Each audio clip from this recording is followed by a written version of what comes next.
신약성경 누가복음 1장 25절 한 절 말씀입니다. 누가복음 1장 25절 한 절, 저와 여러분이 같이 읽습니다. 주께서 나를 돌보시는 날에 사람들 앞에서 내 부끄러움을 없게 하시려고 이렇게 행하심이라 하더라. 아멘. 지난 5월 2일 동아일보를 보게 되면 5월 1일 날 신임 검사 임명식을 보도하였습니다. 우리가 잘 아는, 어쩌면 윤석열 대통령보다 더 유명한 한동훈 법무장관은 그 신임 검사 임명식에서 다음과 같이 이야기했습니다. 무엇이 상식인지부터 시작해서 상식적인 결정을 하는 게 쉽지 않은 일이라는 걸 알게 될 것이다. 특히 상식적인 결정이 다수의 순간적 기호와 다른 경우라면 더욱 그럴 것이다. 그렇게 얘기를 하였습니다. 그리고는 맨 마지막에 새로이 이제 부임하는 신임 검사들에게 상대방에게 모욕감을 주지 말자라는 말로 강조하고 그 취임식을 마쳤다고 합니다. 검사는 굉장히 힘을 가진 사람이죠. 근데 힘을 가지지 않던 간에 모욕감이라는 것은 굉장한 파급력을 가져옵니다. 몇 년 전에 코미디 프로에서 유행어처럼 만든 유행어가 있습니다. 너는 나에게 모욕감을 줬어 라는 대사입니다.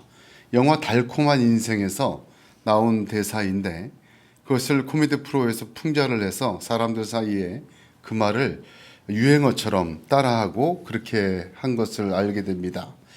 모욕감을 느꼈을 때 사람이 이성을 잃어버리고 분노하게 되는 것 우리가 잘 알고 있습니다. 돈도 필요 없고 명예도 필요 없고 모욕감을 느끼면 보복을 하게 되고 폭력을 휘두르고 이성을 놓아버리고 그렇게 하는 것을 많이 봅니다. 어떻게 보면 PC방 살인사건의 김성수라는 사람도 모욕감을 느낀 거죠. 잔인하게 살인을 했지만 이 모욕감이라는 거 굉장한 파급력이 있습니다. 성경에도 모욕감 때문에 아주 일을 그르친 경우 참 많이 있는데 그중에 대표적인 사람이 삼손 아니겠습니까? 삼손은 사사 중에서 제일 힘이 세고 능력을 많이 행사했지만 들릴라의 끄음에 빠져서 그가 블레셋의 포로로 잡혀갑니다. 사사기 16장을 보게 되면 포로로 잡혀가서 처음에는 옥에 갇혀서 옥에 그 멍에를 메고 그 놋줄로 메어서서 맷돌을 돌리는 노예 생활을 하게 됩니다. 사사기 16장 21절에 이렇게 기록이 되어 있는데 얼마 되지 않아 블레셋 사람들이 잔치를 할 때 그들이 기분이 좋아져서 그 눈이 뽑힌 삼손이 맷돌 돌리는 것 갖고는 부족하다. 우리 앞에서 제주를 부리게 하자. 사사기 16장 25절에 그들의 마음이 즐거울 때에 이르되 삼손을 불러다가 우리를 위하여 제주를 부리게 하자. 옥에서 삼손을 불러내매 삼손이 그들을 위하여 제주를 부리니라 했습니다. 얼마나 비참한 조롱거리가 되었습니까? 삼손이 제주를 부리고 나서는 기둥을 붙들고 하나님께 이렇게 기도합니다. 삼손이 여호와께 부르짖어 가로되 주 여호와여 구하옵나니 나를 생각하옵소서. 하나님이여 구하옵나니 이번만 나로 강하게 하사 블레셋 사람이 나의 두 눈 뺀 원수를 단번에 갖게 하옵소서 하고 그 기둥을 무너뜨려서 살아있을 때 죽인 원수들보다 그 마지막 같이 죽으며 죽은 원수들이 더 많았다 기록이 됩니다. 원수 갖고 죽었습니다. 그 삼손도 보면 모욕감에 그렇게 했던 것을 보여줍니다. 원래는 더 심한 얘기를 보게 되면 아브라함의 이야기에 창세기 17장에 더 잘 나와 있습니다. 아브라함의 아내 사라는 아이를 갖지 못하게 되자 아브라함이 86세 때 자기의 여종 하갈을 아브라함에게 첩으로 줍니다. 그를 통해 내 아들을 얻겠다 하고 이스마엘을 낳습니다. 근데 이스마엘을 잉태한 하갈이 창세기 17장을 보면 자기 여주인 사라를 멸시했다, 이렇게 모욕감을 줬어요. 멸시하기 시작했어요. 그래서 창세기 17장을 보면 가정 불화가 생기는데 사라가 아브라함에게 이렇게 말합니다. 나의 받는 욕은 당신이 받아야 옳도다. 내가 나의 여종을 당신의 품에 두었거늘 그가 자기의 잉태함을 깨닫고 나를 멸시하니 당신과 나 사이에 여호와께서 판단하시기를 원하노라. 아브라함이 사라에게 이르되 그대의 여종은 그대의 수중에 있으니 그대의 눈에 좋은 대로 그에게 행하라 하매 사라가 하갈을 학대하였더니 하갈이 사라의 앞에서 도망하였더라 하였습니다. 얼마나 못살게 굴었으면 임신한 몸으로 도망을 쳤겠습니까? 이 싸움을 말리신 분이 하나님이십니다. 하나님께서 도망친 하갈에게 나타나셔서 그 광야에서 물을 먹을 수 있도록 샘을 발견하게 하시고는 이스마엘을 축복하시고 하갈에게 돌아가서 네 여주인에게 복종하라 말씀하십니다. 그래서 하갈이 돌아오죠. 그리고 나서 13년이 흐릅니다. 이 13년의 세월 동안 아들을 낳은 하갈이 얼마나 더 유세를 벌였겠습니까? 이스마엘을 데리고 얼마나 그가 더 잉태하자마자 멸시했던 이 여인은 아들을 낳고는 13년 동안 더 유세를 떨었을 것입니다. 그런데 하갈은 학대를 당하며 아들을 갖고 이스마엘을 갖고 13년을 버텼고 사레는 모욕감을 갖고 13년을 버텼습니다. 그런데 하나님께서 아브라함 100세 때 아들을 주셨어요. 이스마엘 13살 때 그 아들을 주자 이삭이라는 아들이 태어납니다.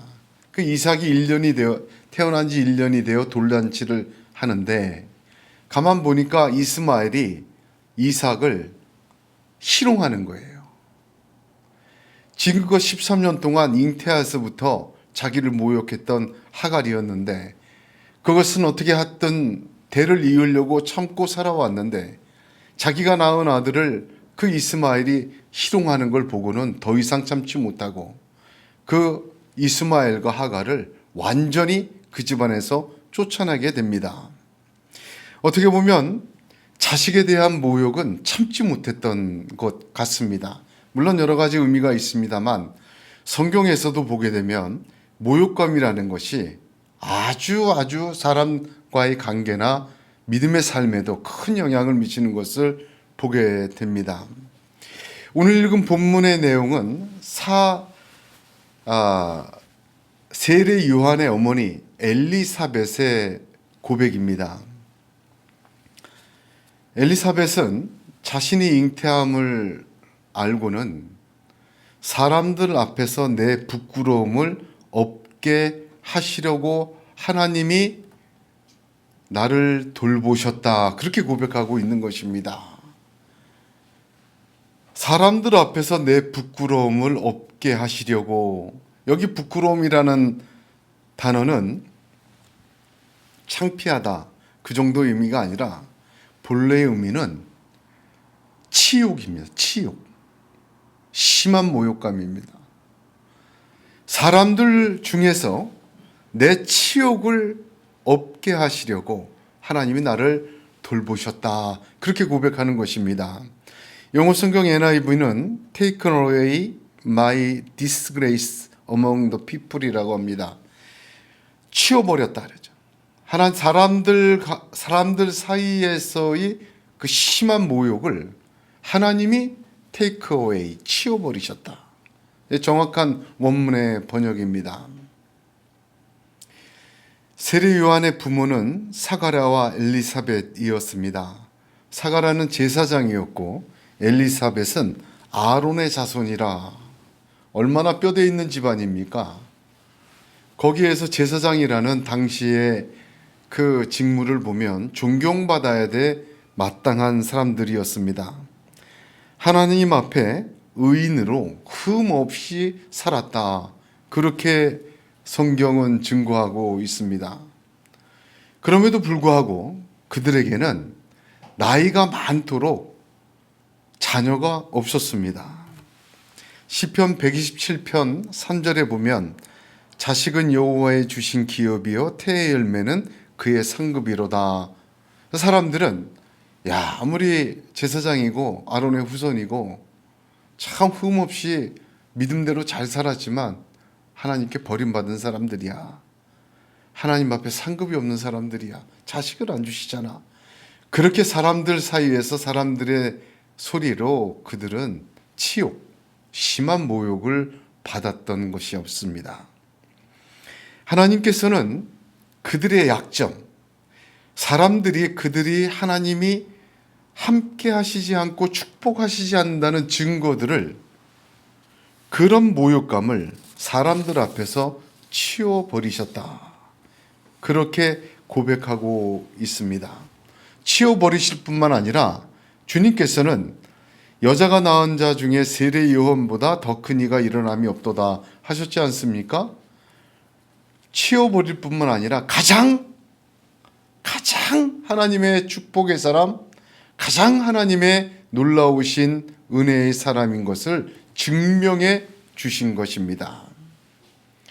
이렇게 나를 돌보시는 날들에 하나님께서 내 모욕을 치워주셨다.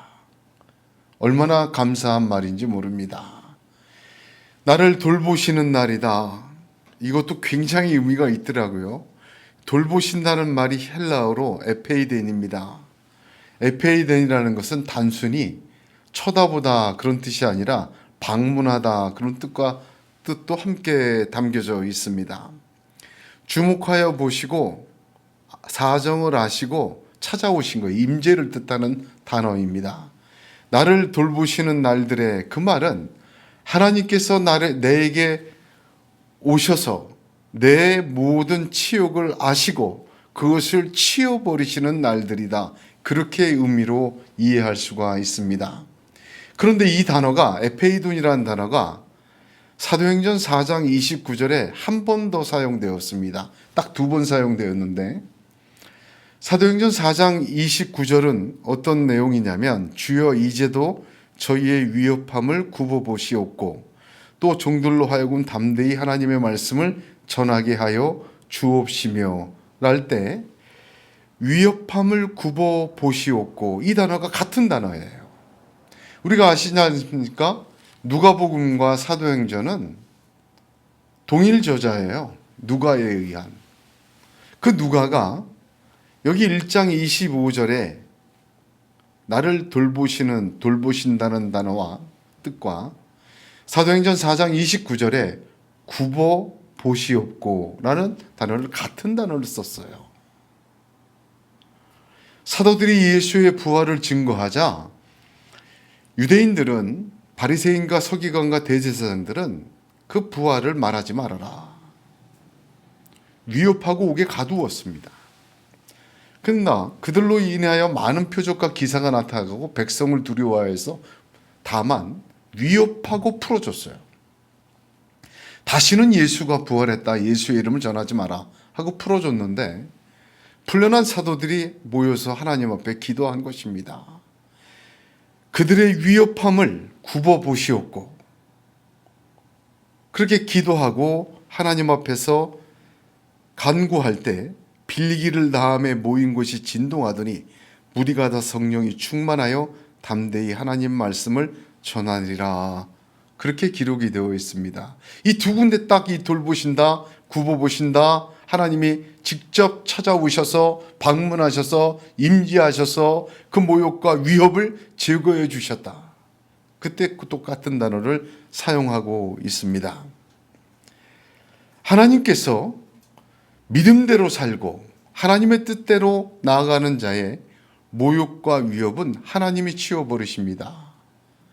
나를 돌보시는 날은 엘리사벳에만 있는 것이 아니라 사도행전 4장 29절에 사도들에게도 있었고, 오늘날 하나님 앞에서 은혜를 구하는 자들에게 하나님의 돌보시는 날이 있는 줄로 믿습니다.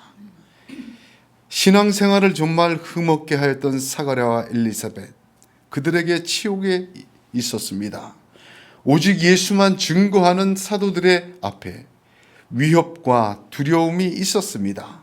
그러나 하나님은 그 돌보시는 날에 굽어보시고 그들의 치욕과 모욕과 위협을 제거해 주셨습니다.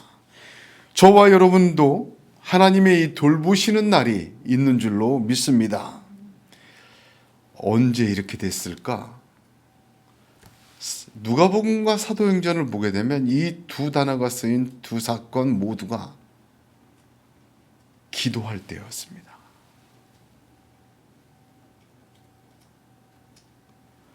1장 13절을 보면 천사가 그에게 이르되 사가랴여 무서워하지 말라 너의 간구함이 들린지라 하였습니다.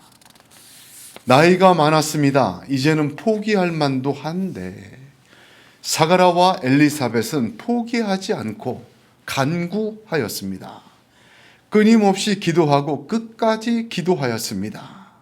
하나님 앞에 자신들의 부끄러움, 즉 치욕을, 사람들 앞에 치욕을 치워주실 것을 기도하였습니다. 너의 간구함이 들린지라. 천사는 그렇게 이야기합니다. 사도들은 위협을 당했습니다. 감옥에 갇혔습니다. 복음을 증거하다 어려움을 당하고 생명의 위협을 받았습니다. 그러나 어떻게든지 주 예수 그리스도의 부활을 증거하려고 하나님 앞에 빌기 시작합니다. 하나님, 이 위협함을 굽어보시옵소서. 하나님, 복음을 증거하게 하여 주시옵소서. 하나님께 빌기를 다하며 모인 곳이 진동하고 모두가 성령 충만하여 더 힘있게 담대하게 하나님의 말씀을 증거하게 되었습니다. 그렇습니다. 하나님은 돌보시는 하나님이십니다. 우리는 우리의 사명과 맡은 일에 충성을 다해야 합니다. 다만 기도해야 합니다. 예수님은 누가복음 6장 28절에 너희를 저주하는 자를 위하여 축복하며 너희를 모욕하는 자를 위하여 기도하라 하셨습니다. 모욕을 당하고 위협을 당하십니까? 기도하십시오. 그것이 하나님의 뜻입니다. 하나님께서 사람들 사이에 있는 모욕과 위협을 치워버리십니다. 사람은 모욕하지만 하나님은 돌보십니다. 사람은 위협하지만 하나님은 그들에게 세상이 알 수 없는 평안과 힘과 능을 허락하여 주십니다. 그들이 앉은 자리를 진동시키시고 성령으로 물과 같이 불과 같이 부어주시고 채워주시는 하나님이심을 믿으시기를 축복합니다. 사람의 속담에 천재라도 참지 못하면 참을 수 있는 범죄에게 진다라고 하였습니다. 아무리 똑똑해도 참지 못하면 잘 참는 평범한 사람에게 진다라는 격언입니다. 이렇게 인지상정의 지혜와 격언도 참는 것을 승리의 비결이라고 합니다. 하물며 하나님께 기도하는 자의 승리는 하늘의 지혜의 승리요 영원한 승리요 하나님께서 해주시는 치워버리시는 승리임을 믿으시길 바랍니다. 우리가 신앙생활을 잘 하다가도 애매하게 모욕과 수치를 당할 때가 참 많습니다. 하나님이 계신가 안 계신가 시험에 들 때도 있습니다. 어쩌면 대부분의 모든 문제들이 이런 사람들 사이에서의 부끄러움이 문제가 아닌가 싶습니다. 그러나 하나님은 기도하는 자에게 돌보시는 날을 허락하여 주시고 하나님께서 하나님의 방법으로 역사하여 주셔서 그 부끄러움과 치욕과 모욕을 치워버리시고 성령과 은혜로 충만하게 채워주실 줄로 믿습니다. 도자기도 흙을 이겨야 됩니다. 치대야 되죠. 맛있는 빵을 만들려도 밀가루를 치대고 숙성을 시켜야 합니다. 그러므로 인생, 믿음, 기도, 삶 속에서 위협과 치욕과 모욕을 당할 때 기도하십시오. 모욕을 당하는 자 기도하라 하셨습니다. 주님의 말씀처럼 엘리사벳처럼 사가랴처럼 사도들처럼 성경의 가르침대로 기도하시길 바랍니다. 하나님께서 치워 버리십니다. 오늘 본문을 보면 이렇게 행하심이라 하고 말씀이 끝났습니다. 이 대단한 고백입니다. 이렇게 행하셨다는 것이 무슨 뜻입니까? 가브리엘 천사가 와서 아들을 낳는다고 해주지 않았습니까? 사가랴가 제사장의 직무를 수행할 때였습니다. 당시 제사장은 6개월에 한 번씩 일주일 동안 예루살렘 성전에 가서 자기 당번의 시간에 봉사를 하였습니다. 하고 많은 시간 중에 하나님께서는 사가랴가 자기의 직무를 다할 때 그 성전에서 가브리엘 천사를 보내 그에게 수태고지를 합니다. 성전에서 나오는 그가 이상을 본 줄 알고 모든 사람이 인정을 하고 그가 말을 못하는 것을 보고 하나님의 환상을 봤다고 모두가 인정을 합니다. 그리고 또한 엘리사벳이 수태하자마자 5개월 동안 숨어서 기도할 때 하나님의 놀라운 역사가 일어납니다. 그래서 그 아들 이름을 세례 요한이라고 지을 때도 하나님의 역사가 나타납니다. 그 모든 것을 이렇게 행하신 이유가 무엇입니까? 이 아들은 하나님이 주신 것이다. 천사가 알려줬고 성전에서 계시되었고 누구도 반박을 할 수가 없는 것입니다. 이렇게 행하심이라 어떤 사람도 거기에 대해서 의문을 달 수 없고 질문을 달 수 없고 협잡할 수 없고 깎아내릴 수 없고 그 치욕과 모욕을 주던 사람이 도리어 부끄러워지는 하나님의 절대적 역사로 나타내셨다. 그런 뜻인 것입니다. 하나님은 나이가 많든 기도하는 자에게 자녀를 주셨습니다. 오랫동안 응답을 받지 못하였던 참으로 답답하게 가만히 계셨던 하나님은 돌보시는 날을 허락하셨습니다. 사람들 앞에서 치욕을 당하든 위협을 당하든 기도하는 자에게 하나님은 돌보시는 날을 허락하셨습니다. 누구도 하나님이 그를 사랑하고 세우심을 부인하지 못할 하나님의 신적 역사로 이루어 주시고 영광 받으시고 그러한 하나님이 이렇게 행하시는 하나님이라 나타내어 보여주셨습니다. 그 고백이, 그 믿음이 저와 여러분에게 있기를 간절히 소원합니다. 그 돌보시는 날이 저와 여러분의 믿음의 날에 있기를 축복합니다. 그날을 바라보며 모욕과 수치 속에 위협 속에 다만 하나님께 기도함으로 엘리사벳처럼 사도들처럼 그 모든 곳에서 굽어보시고 돌보시고 이루시고 이렇게 행하시는 그 하나님의 역사가 성경에 기록된 대로 우리 모두에게도 일어나기를 우리 주님의 이름으로 축복합니다. 기도하겠습니다.